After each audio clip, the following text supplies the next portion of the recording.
So hey WhatsApp guys, আমার নাম হলো রোহিত অ্যান্ড আজকে এই ভিডিওতে আমি আপনাদেরকে বলবো মি ব্যান্ড 4 কিছুদিন পরে ইন্ডিয়াতে লঞ্চ হবে। তো আজ আমরা এই ভিডিওতে কথা বলবো মি ব্যান্ড 4 এর কিছু স্পেসিফিকেশনের ব্যাপারে। তো হয়তো মি ব্যান্ড 4টি মি ব্যান্ড 3 থেকে বেটার হবে এবং এই মি ব্যান্ড 4 এর যেই প্রাইসটি নিয়ে আমরা প্রথমে কথা বলবো। তো এর যে প্রাইসটি থাকবে সেটি হলো 1700 টাকা ইন্ডিয়ান প্রাইস।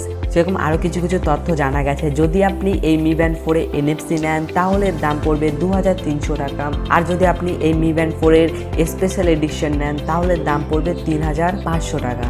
তো এখন আমরা সিম্পলি কথা বলবো এই মি ব্যান্ড 4 এর স্পেসিফিকেশনের ব্যাপারে। আসল ঘটনাটি হলো মি ব্যান্ড 4 যদি মি ব্যান্ড 3 থেকে ভালো না হয় তাহলে পাবলিকে অবশ্যই কিনবে না। তো অবশ্যই কিছু বেটার পারফরমেন্স থাকতে হবে, এই জন্য এতে রয়েছে 0.5 ইঞ্চিস কালার অ্যামোলেড ডিসপ্লে, যেটা মি ব্যান্ড 3 থেকে অনেকটাই বড় ডিসপ্লে এবং এটা কালার ডিসপ্লে রয়েছে। এছাড়া মি ব্যান্ড যখন 3 লঞ্চ হয়েছিল তার মধ্যে ছিল 0.5 ওএলইডি ডিসপ্লে, তো এটা অ্যামোলেড ডিসপ্লে রয়েছে, তো এটা অবশ্যই ভালো হবে।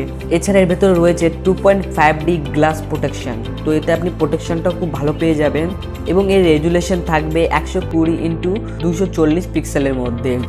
আর এর ব্যাটারি ব্যাকআপ থেকে xiaomi বলেছে যে এটি সিঙ্গেল চার্জে প্রায় 20 দিন ব্যাটারি ব্যাকআপ দেবে, মানে আপনি যদি একবার চার্জ দেন তাহলে আপনি 20 দিন পর্যন্ত ব্যাটারি ব্যাকআপ পেয়ে যাবেন। আর এর সঙ্গে এতে থাকবে যে সব রকমই সেন্সার থাকবে, তাছাড়া এতে ওয়াটার রেজিস্ট্যান্ট থাকবে, আর এতে থাকবে একটা সব থেকে বড় যেটা অ্যাড হয়েছে, তো সেটা হলো স্মার্ট ভয়েস অ্যাসিস্ট্যান্ট থাকবে, যেটা xiaomi তরফ থেকে একটা স্মার্ট ভয়েস অ্যাসিস্ট্যান্ট থাকবে। সো ইন্ডিয়াতে কিছুদিন পরে হয়তো লঞ্চ হয়ে যাবে এবং এই যে আর্টিকেলটা, তো আমি যেটা থেকে ভিডিওটা বানিয়েছি, তো আর্টিকেলের লিঙ্কটা আমি আমার ডিসক্রিপশনে দিয়ে দেবো, তো সেখান থেকে তোমরা ঘুরে আসতে পারো।